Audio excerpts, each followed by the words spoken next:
Welcome back guys to market examination video. तो आज के वीडियो में हम ज्यादा टाइम ना लगाते हुए मार्केट के बारे में ऊपर ऊपर से डिस्कस कर लेंगे और कौन से स्टॉक मेरे को अच्छे लग रहे हैं या फिर अच्छे तो नहीं लग रहे अभी एक भी स्टॉक, बट कौन से स्टॉक्स को मैं ट्रैक करने वाला हूँ नेक्स्ट वीक के लिए, वो मैं आपको बता दूंगा।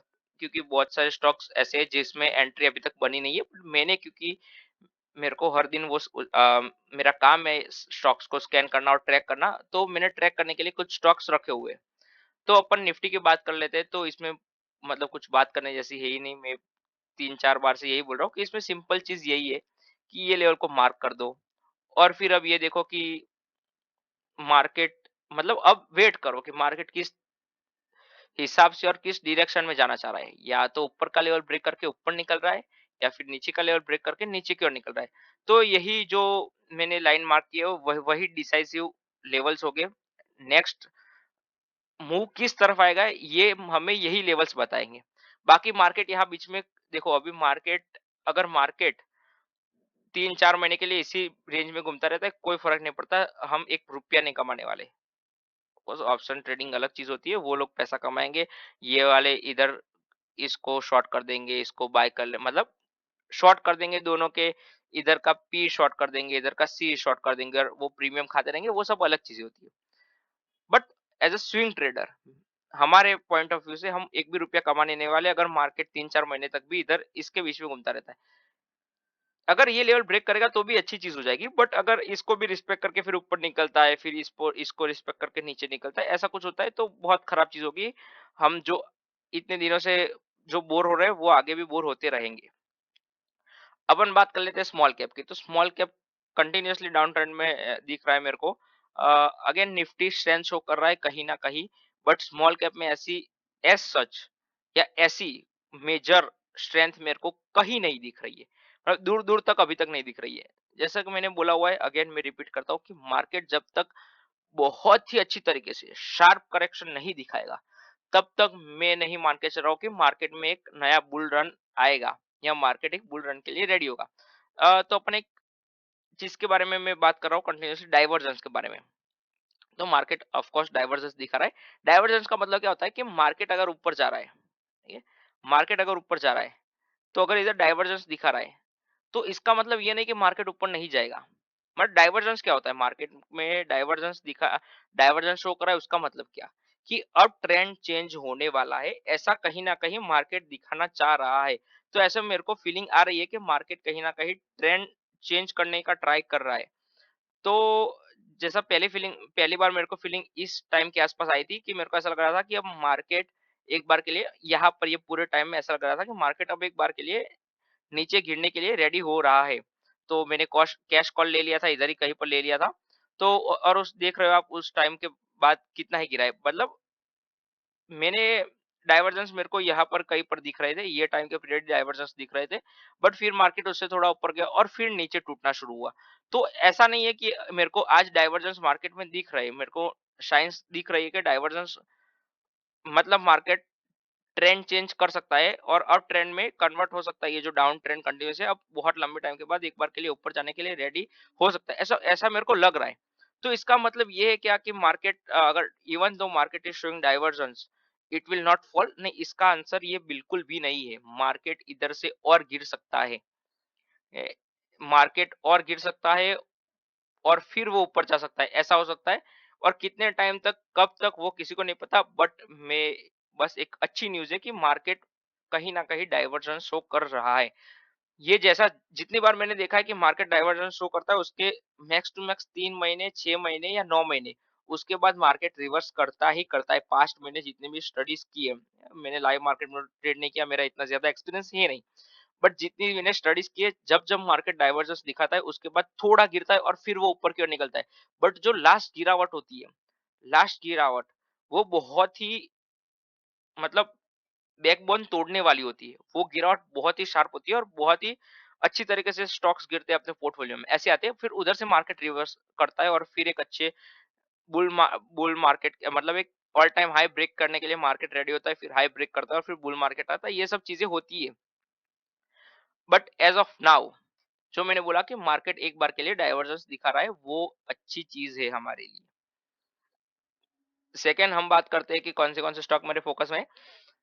तो अगेन ये स्टॉक्स मेरे फोकस में नेक्स्ट वीक में के लिए, तो मैं इनको ट्रैक करने वाला हूँ। ट्रेड तो थोड़ा थोड़ा भी नहीं करने वाला हूँ। मैंने बोला हुआ है कि मैं अपने जो मेन कैपिटल है उसके जितने एसएल्स होते हैं उसके भी 10-20% पोजीशन से मैं अभी मार्केट में ट्रेड कर रहा हूँ। मतलब मेरा एक बड़े जो, अगर मार्केट अच्छा परफॉर्म करेगा जितना कैपिटल डिप्लॉय करूंगा उससे भी कम पैसे से मैं ट्रेड कर रहा हूँ, तो मेरे को सारा ही पैसा अगर लॉस हो जाएगा तो मेरे को फर्क नहीं पड़ेगा, यानी ना के बराबर ट्रेड कर रहा हूं मैं अभी। मैं आपको बता रहा हूं बट वो पैसा बहुत ही छोटा है, कैपिटल बहुत ही छोटे कैपिटल से ट्रेड कर रहा हूं। ठीक है, ये तो हो गई पहली बात। सेकेंड चीज कि ये सारे स्टॉक्स जो मैं अभी बताने वाला हूँ वो रेडी नहीं है। बेस नेक्स्ट वीक में कभी भी किसी भी दिन बन सकते हैं और अभी एंट्री नहीं ले सकते। ऐसा फॉर एग्जांपल क्यू पार में शायद से एंट्री बन सकती है, बट ये जो बहुत सारे स्टॉक्स जो मैं आपको बताने वाला हूँ उसमें एंट्री नहीं बन सकती कल के कल। नेक्स्ट वीक वो सेटअप होगी उसके बाद एक एंट्री मेरे को दिख रही है फ्यूचर में। फॉर एग्जांपल इसको अगर एंट्री देनी होगी तो इसको कुछ इस तरीके से सेटअप होना पड़ेगा पहले। इन लेवल्स के आसपास सेटअप होगा और फिर वो वहां से ब्रेक करके निकलता है इस तरीके से कुछ, तो फिर हम एंट्री कर सकते हैं। बट एज ऑफ नाउ इसमें कोई एंट्री नहीं है। ऐसे बहुत सारे स्टॉक है जो मैंने आपको क्लियर कर लिया कि आप ऐसा मत बोला कि मैंने तो बाय कर लिया ऊपर ब्रेकआउट दिया, तो ऐसा नहीं, अभी एंट्री नहीं बनी। ऐसा भी हो सकता है फॉर एग्जांपल कि ये स्टॉक इधर से नीचे चला जाए इस तरीके से और फिर वो ऐसे डायरेक्ट एक दिन इधर ब्रेकआउट दे दे, तो मैं कहूंगा कि नहीं भाई ये स्टॉक में ब्रेकआउट नहीं था, इसमें मेरे को एंट्री नहीं दिख रही थी, तो मैंने इसको लीव मतलब इसको छोड़ दिया मैंने। ऐसा भी मैं कह सकता हूँ। बट एक अच्छा सेटअप होना चाहिए ऑलवेज। ये याद रखो हमेशा कि मार्केट में बाय करने से पहले एक अच्छा सेटअप होना चाहिए। फॉर एग्जांपल ये मेरे रडार में, बट सेटअप मैंने बोला कि इस कंडीशन में मैं ये स्टॉक को बाय ना करता, बट इस कंडीशन में मैं ये स्टॉक को बाय करता। समझ रहे हो? तो दोनों ही कंडीशन में स्टॉक ऊपर जा रहा है, बट एक कंडीशन में मैं बाय ना करता और एक कंडीशन में मैं स्टॉक को बाय करता। अब वो कौन सी कंडीशन होगी वो आपके हिसाब से या आपके ऑब्जर्वेशन के हिसाब से आपको खुद से डेवलप करनी पड़ेगी कि मेरे क्या क्या रूल्स है ट्रेडिंग में। ये हो गई पहली चीज। तो ये स्टॉक के बारे में हमने बात कर ली। उसी तरीके से अ, ये स्टॉक है, अ, ये भी इसका चार्ट भी अच्छा लग रहा है। बट क्योंकि ये एक साइडवेज साइडवेज स्टॉक है उसके बाद ऊपर निकलने का ट्राई कर रहा है, तो I am very much less interested in this stock. But मैं इसको फॉलो करूंगा, ट्रैक करूंगा कि क्या ब्रेकआउट के बाद किस तरीके से परफॉर्म करता है। फिर अपन बात करते हैं क्राफ्ट्समैन की। तो ये कहीं ना कहीं एक अच्छा सेटअप है। अगर आप देखोगे तो एक लंबे टाइम से गिर रहा है बट उतनी ही तेजी से बाउंस बैक कर रहा है, तो इसका चार्ट अच्छा है। अगेन इसके वॉल्यूम्स मेरे को बहुत कम लग रहे हैं जो यहाँ थे उससे, तो वो देखेंगे मार्केट किस तरीके से परफॉर्म करता है। क्यू पावर ये कहीं ना कहीं मैंने बहुत बार बोला हुआ है कि मेरे को पर्सनली लग रहा है कि आने वाले बुल मार्केट में ये डार्लिंग स्टॉक रहेगा। बहुत ही अच्छी तरीके से इसके अर्निंग्स ग्रो हो रही है, बहुत ही अच्छी तरीके से ये स्टॉक हर बार बाउंस बैक दिखा रहा है बहुत ही अच्छी तरीके से। मैं इसको टाइमली कैप्चर कर पा रहा हूँ, जैसे मैंने इसे इधर कैप्चर किया था, जैसे मैंने इधर। ऑफ कोर्स इसमें पैसा नहीं बना था, ये अलग चीज होती है। मैं मूव कैप्चर कर पा रहा हूँ, वो सबसे इंपॉर्टेंट चीज होती है। पैसा बने ना बने दैट डजंट मैटर, मेरे को सही टाइम पे एंट्री चाहिए। मैंने सेकंड टाइम इसको इधर मतलब सजेस्ट किया था, सजेस्ट नहीं, मैंने इसके बारे में बात की थी और फिर वो ऊपर निकल गया था। अब वापस से मेरे को लग रहा है कि ये एक बार के लिए बेस बना रहा है और फिर ऊपर एक बार फिर ऊपर जाने के लिए रेडी है। अपन नेक्स्ट स्टॉक की बात कर लेते हैं, तो इसमें अभी तक बेस कोई भी एज सच कोई अच्छा बेस नहीं बना है, बट नेक्स्ट वीक के लिए अगर कोई बेस बनता है तो ट्रैक कर सकते हो। बाय करने का तो मैं अभी सजेस्ट ही नहीं करूंगा एक भी स्टॉक। फिर ये स्टॉक भी एक अच्छा बेस बना सकता है in coming may be 1 week लग जाए या 2 वीक लग जाए, बट कमिंग वीक्स में ये एक अच्छा सेटअप बना सकता है ऐसा मेरे को लगता है। ऑटो सेक्टर से ये स्टॉक है, ल्यूमिनेक्स टेक्स। तो सॉरी ल्यूमिनेक्स टेक, टेक नाम है इसका, मतलब टेक्नोलॉजी से रिलेटेड कुछ काम होगा, मेरे को नहीं पता कंपनी क्या करती है। बट एक बार फिर ये स्टॉक रेडी है ऊपर जाने के लिए, ये परफेक्टली रेडी है। बट एक आज 2 दिन और रुक जाए तो picture perfect text book setup हो जाएगा और फिर इसको हम इधर कहीं पर बाय कर सकते हैं। बट अगेन मैं, क्योंकि ये मेरी आदत हो चुकी है, बाय में कुछ भी करने वाला नहीं हूँ। मैं शायद से क्यू पावर बहुत ही छोटी क्वांटिटी में बाय सेल करूँ, जिससे मुझे फ़र्क भी ना पड़े। तो अभी कुछ बाय करने जैसा नहीं है मार्केट में। अ, फिर सेकंड स्टॉक है, नेक्स्ट स्टॉक है। इसके बारे में बात करें तो ये कहीं न कहीं बहुत अच्छा एक्शन दिखा रहा है, वॉल्यूम्स भी इसमें हाई आया है, तो ये कंटिन्यू एक्शन रह सकती है, बट इसमें बेस अभी तक बना नहीं है। तो मैं वेट कर रहा हूँ कि इसमें कब बेस बने और फिर मैं इसको ट्रैक करूँ। अ, एंड मान इंडस्ट्रीज, तो ये भी कहीं न कहीं एक लंबे टाइम के बाद एक अच्छा सेटअप बना रहा है। इसने बहुत बार फँसाया हुआ है, तो ये इस बार भी ऐसा हो सकता है कि फँसाने का ट्राई कर रहा हो। जिसे इस तरीके से इधर बेस बना था, एक इधर बेस बना था, एक इधर बेस बना था। इतने प्रॉमिसिंग बेस नहीं थे, बट अगेन ये बेस बने हुए थे, इधर बेस बना था, इधर बेस बना था। तो उस तरीके से ये इधर बेस बना रहा है, तो अगर इस बार एक्शन आता है तो एक अच्छा एक्शन आ सकता है, क्योंकि अर्निंग्स पे बहुत ही हाई वॉल्यूम के साथ ऊपर निकला है। तो ये एक्शन अगर कंटिन्यू रहना हुआ होगा तो इधर से एक्शन, अच्छा एक्शन आ सकता है। फिर ये स्टॉक मेरे को बहुत ही अच्छा लग रहा है। अगेन इसकी अर्निंग्स बहुत ही खराब आ रही है, बट पता नहीं क्यों ये स्टॉक ऑल टाइम हाई के आसपास ये खड़ा है, बट मुझे फर्क नहीं पड़ता अर्निंग्स क्या शो करती है, क्योंकि भाव भगवान से, price is the only thing you should track. तो क्योंकि इसके इसका प्राइस एक्शन बहुत ही अच्छा है, तो ये स्टॉक भी बेस इसमें भी नहीं बना है, परफेक्ट एंट्री अभी तक इसमें भी नहीं बनी है, बट आने वाले 1 वीक या 2 हफ्ते में ऐसा कुछ हो सकता है। तो दैट्स ऑल गाइस।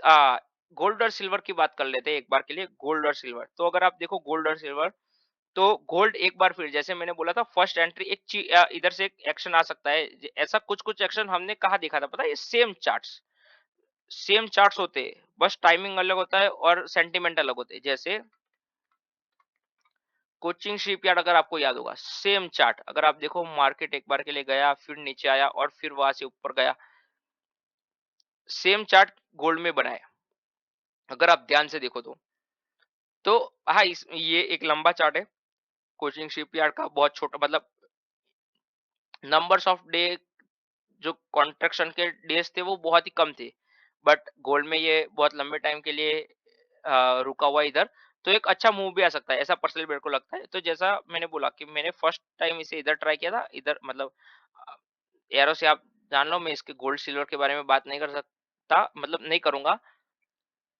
मतलब इतना समझो, समझने के लिए कि एक इधर बेस बना था, जहां से ब्रेकआउट दिया और फिर ट्रैप करके फिर एसएल हिट हो गया होगा, अगर किसी ने ट्रेड किया होता तो। और सेकंड बार अब ये यहाँ एक बार के लिए फिर से रेडी हो रहा है। तो मेरे को लग रहा है कि किसी ने अगर इसको कल ही बाय कर लिया होगा फ्राइडे के दिन, तो अब ये इधर से एक मतलब गैप ऑफ ओपनिंग दिखाएगा और फिर वो उधर से ऊपर निकलेगा, अगर एक्शन आना हुआ होगा तो। बट अगर ये इनसाइड खुल के फिर ब्रेकआउट देता है, तो ऑफ कोर्स कोई ट्राई करना चाहता है तो कर सकता है। ये फ्यूचर्स में काम करना चाहिए, ऑप्शंस में काम नहीं करना चाहिए, क्योंकि ऑप्शंस में काम करने से मतलब वो उतनी ईगरनेस होनी चाहिए कि मैं प्रॉफिट्स हंट डाउन करूं, लॉसेस हंट डाउन करूं। तो अगर कोई डिलीवरी में काम करता है तो डिलीवरी में कोई काम कर सकता है, गोल्ड बाय सेल करना चाहे तो। अगर ईटीएफ के बारे में बात कर रहे हो कि ईटीएफ बाय करके ट्रेड करे, तो वो सब मुझे नहीं पता। जिस तरीके से ट्रेड कर रहे हो वो मतलब जिस तरीके से आपको ट्रेड करना है उस तरीके से कर सकते हो। बट बस यही थी। सिल्वर में कोई मतलब मेरे को, क्योंकि आप गोल्ड में देखो, गोल्ड में एक फॉल आया और फिर वो उधर से मतलब वो फॉल पूरा ही बॉट हुआ, मतलब हर एक प्राइस पे बायर्स ने प्राइस पे की, बाय किया और स्टॉक प्राइस को ऊपर ले गए। बट सिल्वर में ऐसा कुछ नहीं था, सिल्वर में तो ऑल टाइम लोस के आसपास ही स्टॉक दिख रहा है। तो गोल्ड को हम देख सकते हैं, एक बार के लिए अगर ऊपर जाना चाह रहा है तो गोल्ड लीड कर सकता है इस बार, ऐसा मेरे को लगता है। जाएगा नहीं जाएगा वो मेरे को नहीं पता, जो चार्ट कह रहा है वो मैंने आपको समझा दिया। बट यही है, all and all in the market. कुछ ज्यादा मेरे को इंटरेस्ट नहीं है अभी मार्केट में, कुछ भी। इतना वाहियात मार्केट है, क्या करें बैठे रहने का पूरे दिन। वेब सीरीज देखो, बुक्स रीड करो, यही काम है। बाकी पूरे दिन टाइम पास ही करना पड़ रहा है। तो भी मार्केट में कुछ खास नहीं है। अगर आप ट्रेड कर रहे हो तो करते रहो, बट क्वांटिटी बहुत ही छोटी रखो। अपने जो कैपिटल जो डिप्लॉय कर रहे हो वो बहुत ही छोटा रखो, ट्रेड करते रहो, छोटे छोटे एसेट्स लेते रहो और मार्केट से निकलते रहो। ऐसा मार्केट है अभी। बट बड़ी क्वांटिटी में ट्रेड नहीं करो तो अच्छा होगा, नहीं तो लॉसेस बढ़ते जाएंगे। अगर लॉसेस बढ़ते जाएगा तो फिर एक बार के लिए जब बुल मार्केट आएगा ना तो आपका कॉन्फिडेंस बहुत ही कम होगा। तो ऐसा नहीं है कि नहीं पैसा कमा सकते ऐसे मार्केट में, बहुत लोग कमाते हैं। बट क्योंकि मेरा कॉन्फिडेंस कम ना हो इसलिए मैं ऐसे मार्केट में ट्रेड नहीं करता। अगेन इसमें मेरी जो रेशियो होता है 50% of the time I am right वो भी कम हो जाता है, sorry 40% of the time I am right वो भी बहुत कम हो जाता है। तो ये सारी चीज़ों को नज़र रखते हुए मैं अभी ऐसे मार्केट में ट्रेड नहीं कर रहा हूँ और मैं आपको भी सजेस्ट करूँगा कि ऐसे मार्केट में ट्रेड नहीं करो तो अच्छा होगा। जब अच्छा मार्केट आएगा, हम सब एक साथ ट्रेडिंग करेंगे और एक अच्छे बुल मार्केट को राइड करेंगे। तब तक के लिए शांति से बैठे रहो। टेक केयर गाइस, यही था आज के लिए।